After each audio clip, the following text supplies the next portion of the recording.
안녕하세요, 여러분. 지난 한 주간 편안하셨어요?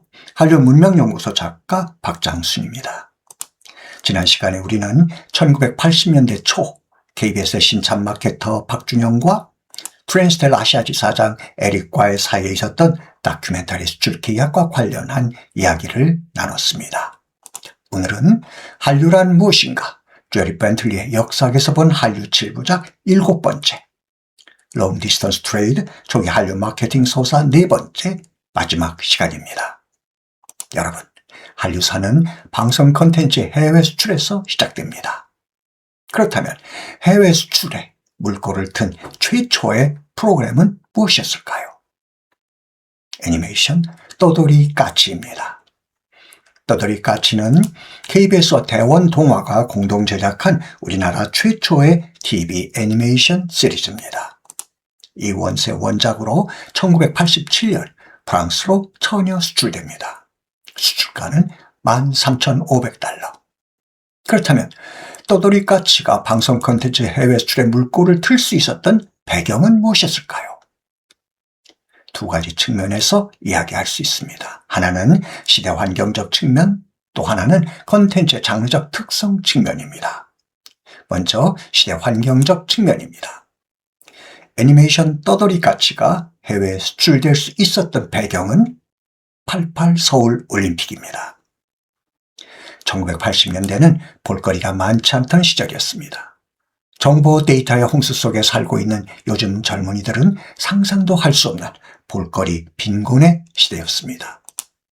텔레비전 방송사도 KBS와 MBC 두 곳뿐이었고, 기껏해야 극장 가서 영화 한 편 보는 정도가 전부였습니다. 세계 모든 나라가 우리와 비슷한 상황이었습니다. 미국도 마찬가지.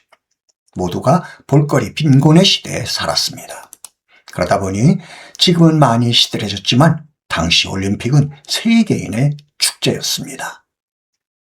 세계 각국의 언론은 올림픽이 열리기 몇 해 전부터 자국 시청자들을 위한 서비스로 올림픽 개최국의 다양한 정보들을 경쟁하듯 제공했습니다. 그 시절 한국은 세계인들의 주목을 받지 못했던 작은 나라였습니다.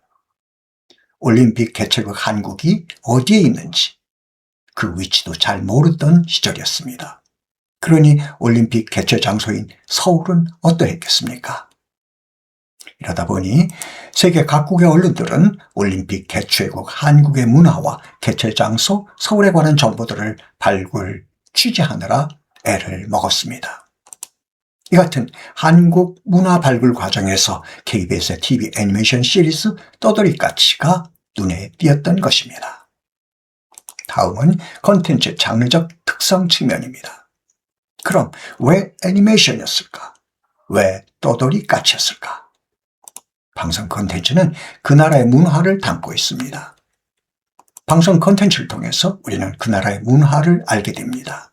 그런데 애니메이션은 여러 방송 프로그램 장르 중에서도 culture discount, 문화 할인율이 가장 낮은 장르입니다. 남녀노소, 국적 불문, 누구나 쉽고 재밌게 접근할 수 있는 장르적 특성을 가지고 있습니다. 더욱이 떠돌이 까치는 올림픽 직전 해인 1987년에 제작 방송된 우리나라 최초의 따끈따끈한 TV 애니메이션 시리즈입니다. 최근 신작이라는 점도 수출 계약에 유리한 조건으로 작동합니다.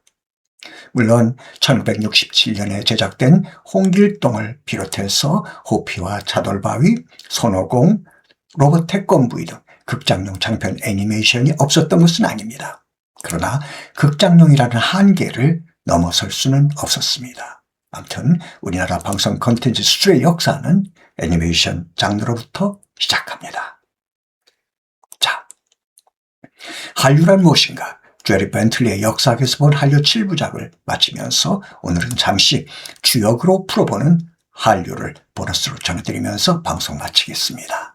여러분, 주역하면 뭐가 떠오르세요? 한류 문명연구소 TV같이 철학관이 떠오르세요? 롱 디스턴스 트레이드, 원거리 교역에 의해 탄생한 한류는 천화동인의 괴를 닮았습니다. 천화동인. 어디서 많이 들어본 것 같죠? 대장도 그렇습니다. 상괴는 건괴, 하늘, 하괴는 리괴, 불입니다. 천화동인의 뜻풀이를 한류로 치환하면 이렇게 됩니다. 첫째, 남과 하나가 되는 형국이다. 한류는 남, 즉 세계인과 하나가 되는 형국이다로 치환될 수 있습니다. 둘째, 들에서 남과 하나가 되는 역할을 해야 한다. 한류는 들, 즉 세계시장에서 남, 즉 세계인과 하나가 되는 역할을 해야 한다고 지원할 수 있습니다. 셋째, 큰 내를 건너는 것이 이롭다.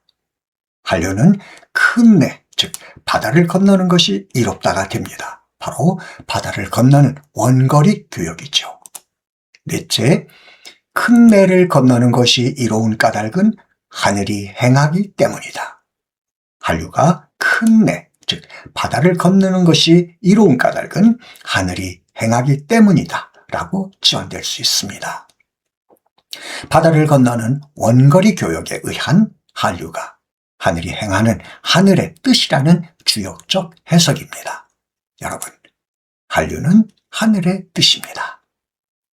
자, 다음 주부터는 한류란 무엇인가? 리처드 도킨스의 미메틱스에서 본 한류 27부작이 방송됩니다. 많은 관심 부탁드립니다.